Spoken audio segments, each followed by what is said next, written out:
More evidence and updates on the Great Stone at Mount Nebo.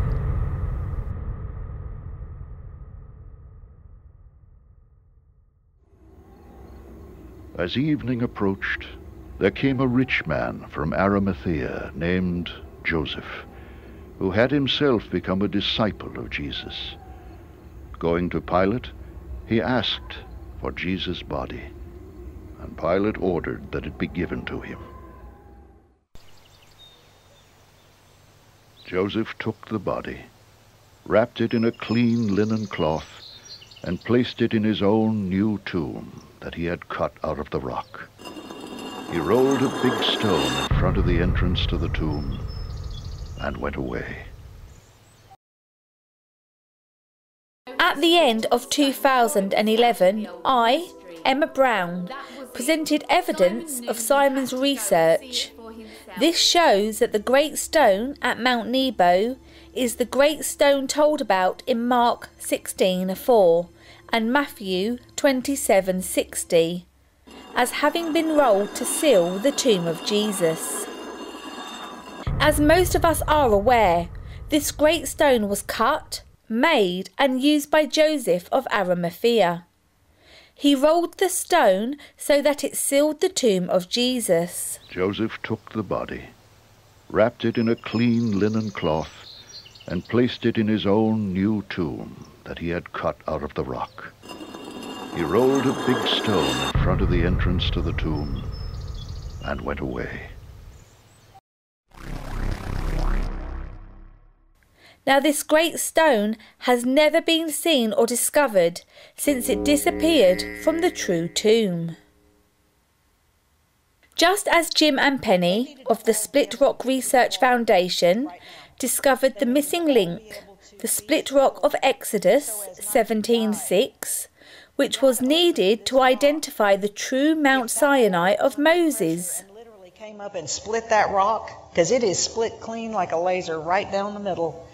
As big as it is, and the water under pressure like that would have come sailing out of that rock and scoured off the 8 to 10 inches of topsoil and immediately formed like a gigantic lake out in the front of this split rock.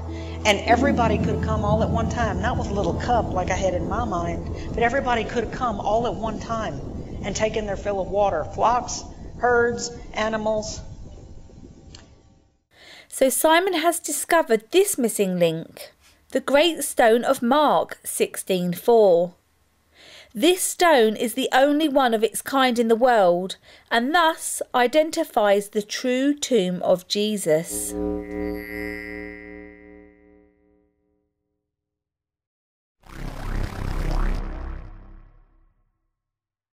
After becoming fascinated by this subject, Simon made a film in 2007.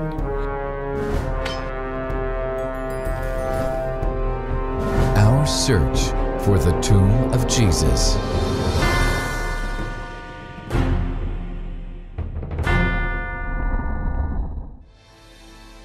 When Simon This was and still is played on Christian Sky TV, making us feel honoured and blessed by God. In this film, Simon and his team took many measurements of the exterior of the channel at the tomb in the garden. This was to help them work out the size of the stone needed to seal the tomb. Simon believed that if they could discover this stone, it would then reveal the true tomb of Jesus. Why? Both Mark and Matthew make it very clear in their Gospels that this stone at the true tomb of Jesus was not a normal sized stone, it was a great stone.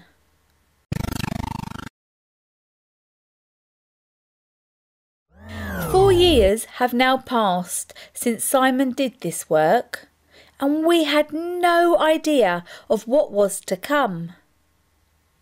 The last thing on Simon's mind was finding the great stone, which would fit the channel and identify the true tomb of Jesus. Was God rewarding Simon for his previous efforts? We don't know, but what we do know is that when Simon first saw a great stone in a Christian video, he nearly fainted. You may say, so what? Please continue reading and watch the video so that I can make it clear why this discovery could not have been an accident. After Simon had studied the stone in this video, he believed it was God's will for him to go to the garden tomb and Mount Nebo to take measurements and samples of both. Could God be revealing something so amazing? If so, who would believe it? Simon, however, did not doubt it was God revealing this himself. At this point, the Garden Tomb Association, although reluctant, were willing to listen to him and allowed him to gather up the evidence and then present it to them. They told Simon that they would meet him in their London office and discuss his research and findings. He told them he would travel to both Mount Nebo and the Garden Tomb to take measurements and samples.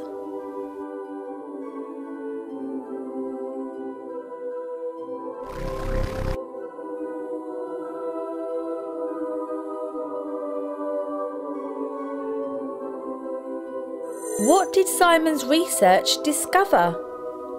The great stone at Mount Nebo is the same colour as the tomb.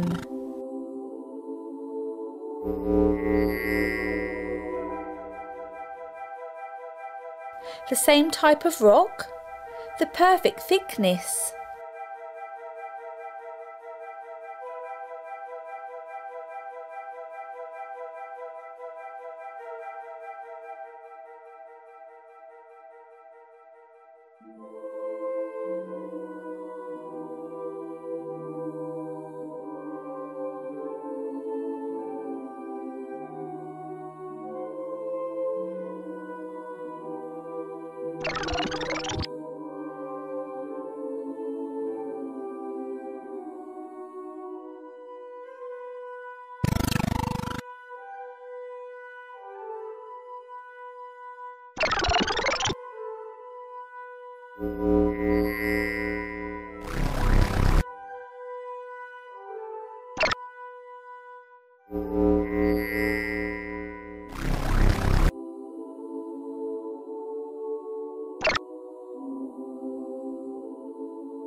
The perfect height.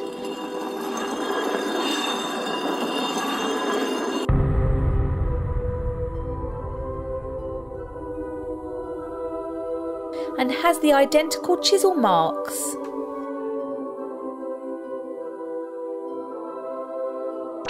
For nearly 2,000 years, this great stone had seemingly no reason for existing and no importance. No one knew its age. No one had any idea of why it was kept and guarded by Christians, even today. The Christians themselves knew nothing about it, not even why they were still protecting and guarding it like a treasure.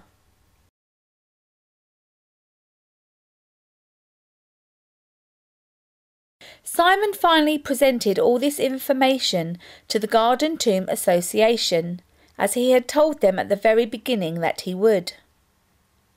He was not welcomed, but rather he seemed to have offended them, despite telling the absolute truth.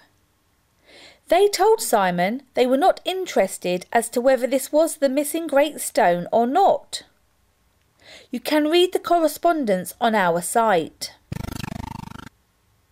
Sadly, the Garden Tomb staff refuse to believe that this is the great stone from the tomb of Jesus. Steve, one of the staff, told me that the stone at Mount Nebo is far too large to be the missing stone from the Garden Tomb. He said that the true diameter of the stone is between 4 and 6 feet.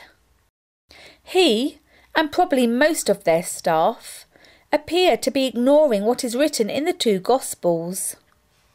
The Gospels make it very clear that the stone at the true tomb of Jesus was not a stone of a normal size. It says in Mark 16:4, King James Version, "For it was very great." In Matthew 27, King James Version, it says, He rolled a big stone in front of the entrance to the tomb and went away.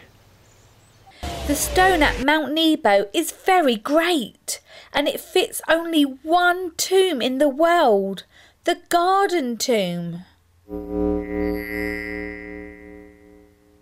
Here is a stone that the Garden Tomb Association still teach their visitors is like the original stone. Is this stone an extremely large stone? This picture is of a typical tomb in the Holy Land. The stone is not an unusual size. This is what many believed the stone would be like in the Garden Tomb.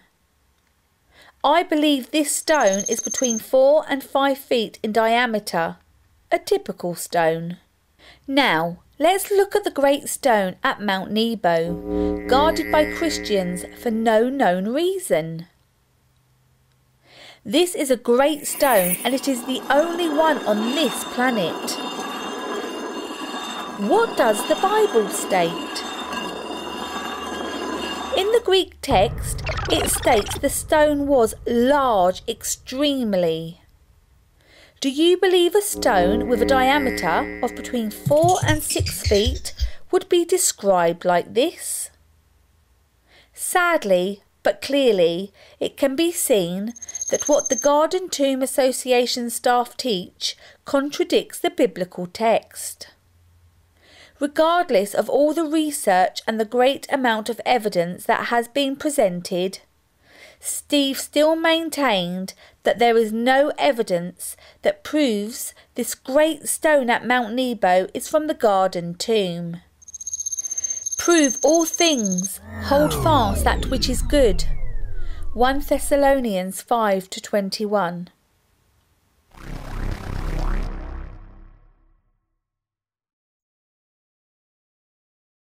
These doubts have been expressed regardless of the fact that the great stone at Mount Nebo is 15 inches thick, corresponding to the channel at the Garden Tomb, which is 15 inches wide.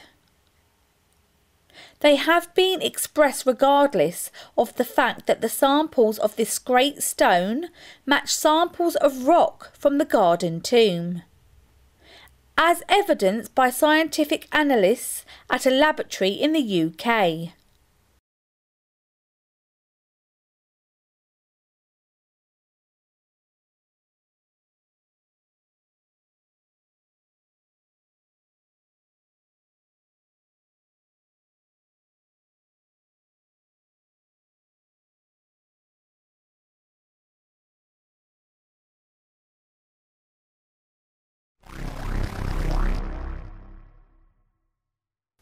They have been expressed regardless of the discovery of some very old photographs of the Garden Tomb, taken between 1898 and 1946, just after the tomb was discovered. These photographs reveal an additional stone in the channel acting as a stopper. This original stopper is new evidence. By its position, we can establish that the diameter of the great stone at this tomb was between 9 and 10 feet. This is the original great stone of Mark 16:4, made by Joseph of Arimathea.